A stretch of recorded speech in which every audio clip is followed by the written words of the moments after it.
तो इस वीडियो में हम कवर करेंगे इलेक्ट्रोकेमिस्ट्री के कुछ न्यूमेरिकल हैं। और तो सबसे पहले ये है वोल्टाइक सेल के न्यूमेरिकल हैं, गैल्वानिक सेल के। यहाँ पे सिर्फ क्या करना है, ये बात याद रखनी है कि take higher value E naught cathode, जहाँ पे रिडक्शन हो रही होती है। रिडक्शन कहाँ होती है? कैथोड पे रिडक्शन हो रही होती है। बस ये याद रखना है कि take higher value E naught cathode लेनी है, हायर वैल्यू को। अब क्वेश्चन में जो भी गिवन दियो हमें फ़र्क नहीं पड़ता। जैसे यहाँ पे एक लेड दिया हुआ है 2 इलेक्ट्रॉन लेके, यहाँ पे 2 इलेक्ट्रॉन ले रहा है नहीं ले रहा हमें नहीं पता। अब इलेक्ट्रॉन ले रहा है, वो 2 इलेक्ट्रॉन लेके खुद रिड्यूस हो रहा है या इलेक्ट्रॉन 2 लूज़ करके ऑक्सीडाइज हो रहा है, ये हमें नहीं पता। ये हम देखेंगे कि कौन सी वैल्यू बड़ी है। अब ग्रेटर वैल्यू ये है या ये, तो ये ग्रेटर है तो ये हो जाएगी रिडक्शन और ये हो जाएगी ऑक्सीडेशन। तो हमें यहाँ से पता चल जाएगा कि लेड जो है 2 इलेक्ट्रॉन गेन कर रहा है और फिर लेड रिड्यूस हो रहा है। एल्यूमिनियम 3 इलेक्ट्रॉन लूज़ कर रहा है और ख़ुद ऑक्सीडाइज हो रहा है। ये हमें बस ये स्टैंडर्ड इलेक्ट्रोड पोटेंशियल देख के पता चलेगा। तो what potential will be produce by this electrochemical cell, simply formula लगाएंगे E naught of cell, E naught cathode minus E naught anode. Simply value put करिए, कैथोड की हायर ले ली थी माइनस एनोड की, और सिंपली ये मैंने आंसर निकाल लिया। दूसरी जो है थोड़ी सी सेल नोटेशन है। इसको सेल नोटेशन इस तरीके से होती है कि जो भी एलिमेंट होता है इस साइड पे आता है लॉस वाला, मतलब कौन इलेक्ट्रॉन लॉस कर रहा है हमेशा। खैर ये सेल नोटेशन की बात है, इसको आप छोड़ सकते हैं।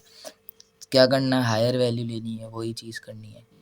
कुछ भी कह रहा हो हमें कुछ नहीं पता। सवाल ने ई नॉट पूछा है, ई नॉट ऑफ सेल पूछा है और स्पॉन्टेनियस है नहीं वो पूछा है। अच्छा ये गिब्स फ्री एनर्जी भी निकालने का बोला है तो वो भी निकाल लेंगे। क्या करना है, हायर वैल्यू को हमने लेनी है रिडक्शन वाली। ये हायर है तो मैंने इसको ले ली रिडक्शन वाली, मीन्स कि ये हो गई मेरे पास कैथोड की।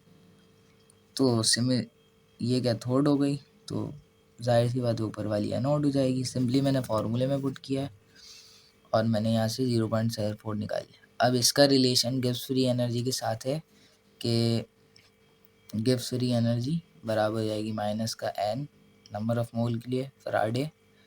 ये फराडे कांस्टेंट है, वो जो 1 मोल का चार्ज होता है। अगर मेरे पास ये एक इलेक्ट्रॉन है जेबी, तो एक इलेक्ट्रॉन है, इसके ऊपर चार्ज होगा कितना होता है एक इलेक्ट्रॉन पर चार्ज 1.6 एक्सपोनेंट माइनस 19 कूलम्स एक इलेक्ट्रॉन पे चार्ज होता है।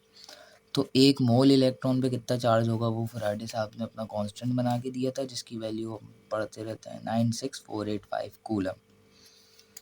ठीक है, क्या था ये फार्मूला कंप्लीट हो जाए फराडे, और फिर इसको हमने ई नॉट ऑफ सेल से प्रोडक्ट में सबको मल्टीप्लाई करना है।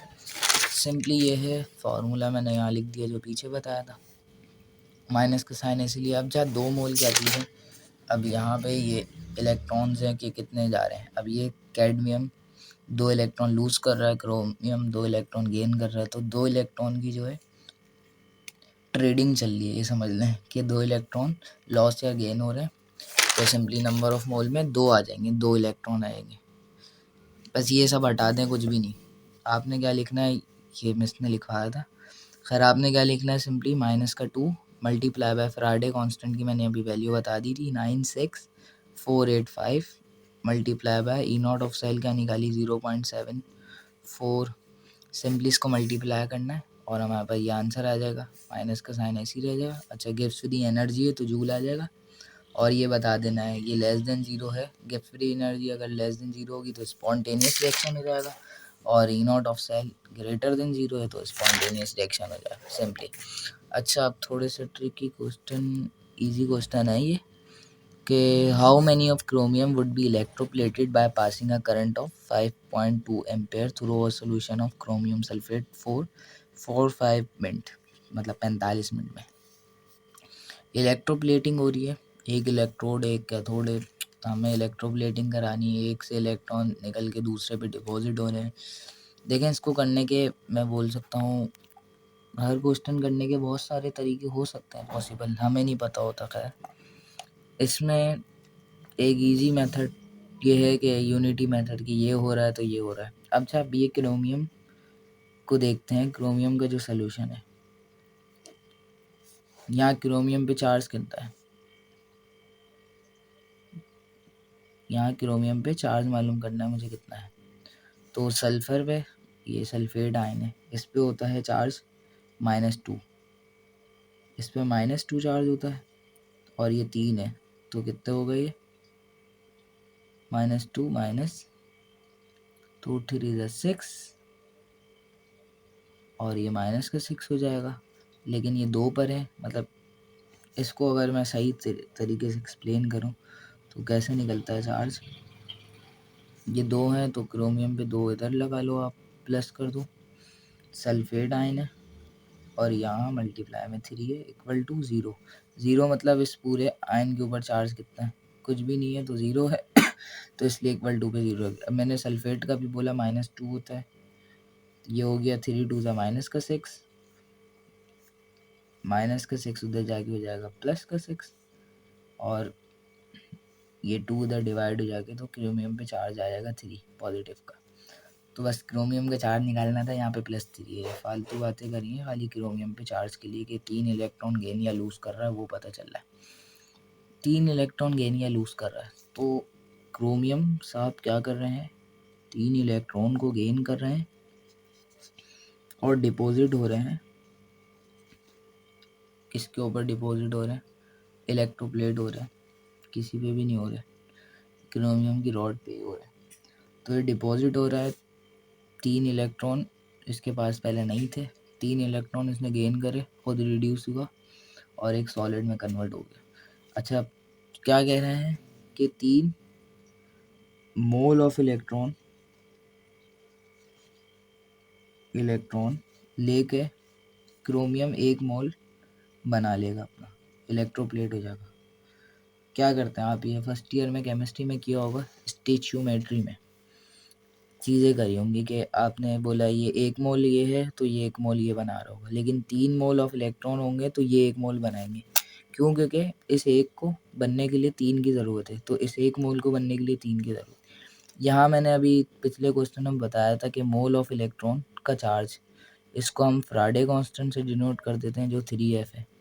अच्छा, 1 मोल क्रोमियम में कितने ग्राम होंगे क्रोमियम के, जो कि गिवन होते हैं इसके मोलर मास से, जो कि है 52 ग्राम। तो 1 मोल में इसके हो जाएंगे 52 ग्राम।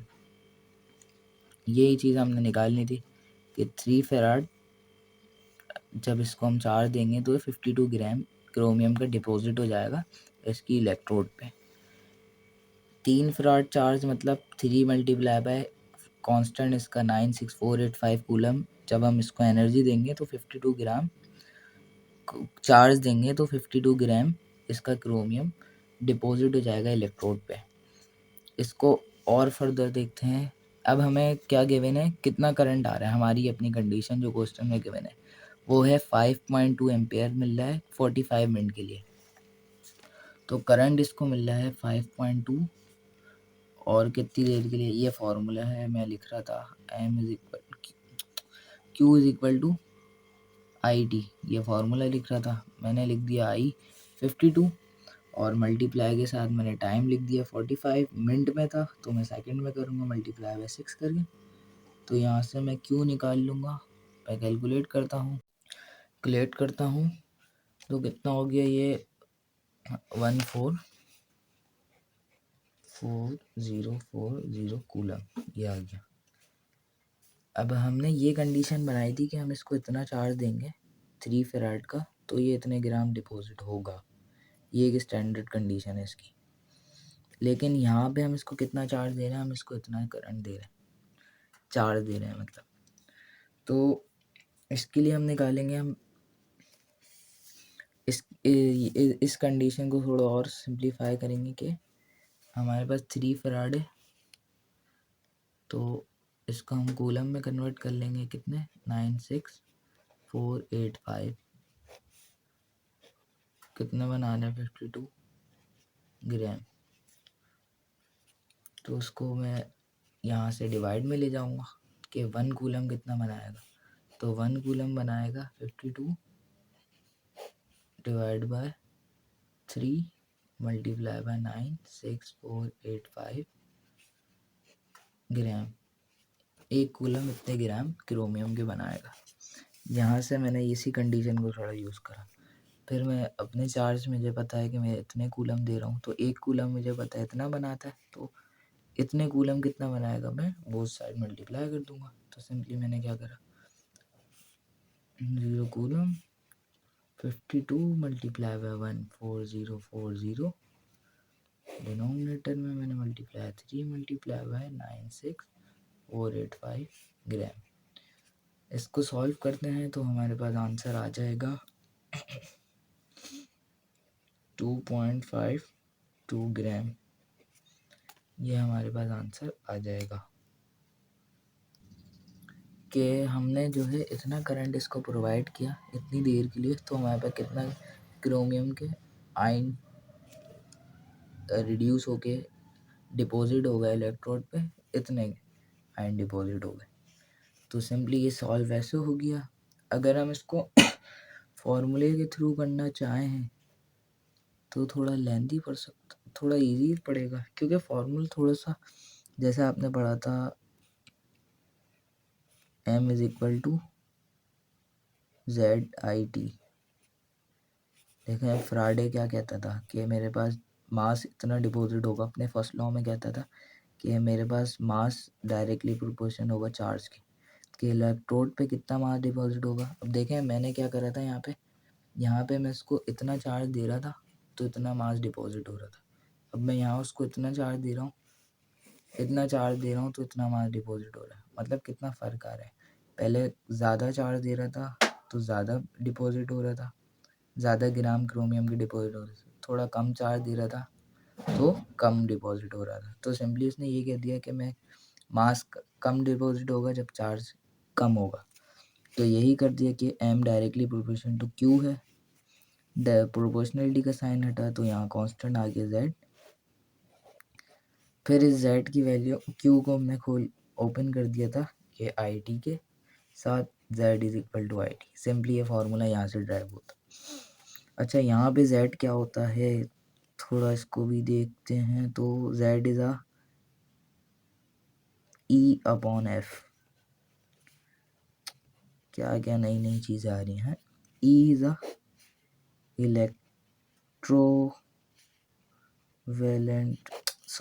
Equivalent mass.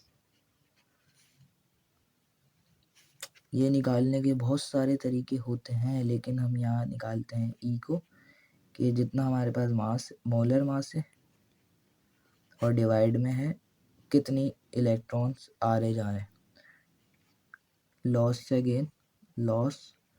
या गेन इलेक्ट्रॉन का। सिंपली यहाँ ई ऐसे निकाल लेंगे। क्या करना है, फॉर्मूले में पुट करना है ई, लॉस या गेन से निकालेंगे सिंपली। तो पहले ई निकाल लेते हैं। अगर हम एफ क्या है, एफ वो है फ्राडे कांस्टेंट 96 वाला, ठीक है। मोलर मास कितना है इसका 52, डिवाइड में है गेन और लॉस इलेक्ट्रॉन, तो वो है 3, तो मैंने इसको नीचे 3 लिख दिया। एफ कितना है मल्टीप्लाई के साथ लिख दिया 96485, मल्टीप्लाई बाय आई कितना था हमारे पास क्वेश्चन में, आई गिवन था 5.2 एम्पेयर, और टाइम कितना था 45 मिनट था, सेकंड में कर दिया। सिंपली इसका आंसर निकालते हैं 52 multiply by 5.2 multiply by 45 multiply by 60 divide by 3 multiply by 96485। Answer वो सेम ही आ रहा है आंसर, यही तो बात है। तो हमारे पास ये आंसर आ गया। मैंने इसको यहीं ख़त्म कर दिया, चाहे तो ऐसे कर लें, लेकिन ये फॉर्मूले से निकाला है, जो आपको बेहतर लगे आप वो करना, आंसर सेम ही आता है। अच्छा एक और क्वेश्चन था, मैं बोला चलो छुट्टी हो गई। नेक्स्ट क्वेश्चन ये है, स्पून इसको फार्मूले से करेंगे उससे करेंगे, मैं फार्मूले से ही कर देगा। Simply m is equal to E upon, सारा मल्टीप्लाई कर दो, EIT और यहाँ f था अच्छा, अब यहाँ पे सिल्वर है AgNO3, यानी देखो नाइट्राइट पे जो चार्ज होता है वो -1 होता है, तो सिल्वर पे भी -1 +1 आ जाएगा क्योंकि -1 है, तो उसकी कोई चक्कर ही नहीं है। मतलब E के नीचे E कैसे निकल आएगा हमारे पास, सिल्वर का 107 है मोलर मास, 107 डिवाइड में कुछ नहीं 1 आ जाएगा, क्योंकि एक इलेक्ट्रॉन लेके ये Ag+1 है, एक इलेक्ट्रॉन लेके खुद डिपॉजिट हो जाएगा। तो ये आ जाएगा 107 AC, डिवाइड में आ जाएगा 96485, मल्टीप्लाई बाय करंट कितना गिवन है 2 एम्पेयर, और 1.98 मल्टीप्लाई बाय 60 क्योंकि मिनट में दिया हुआ था। सिंपली इसका आंसर निकालेंगे, 107 multiply by 2 multiply 1.98 multiply by 60 divide में 96485, 0.26 0.2 क्या कर रहा है 0.26 ग्राम इसका मास डिपॉजिट होगा इलेक्ट्रोड पे। ये हमारा आंसर आ जाएगा सिंपली।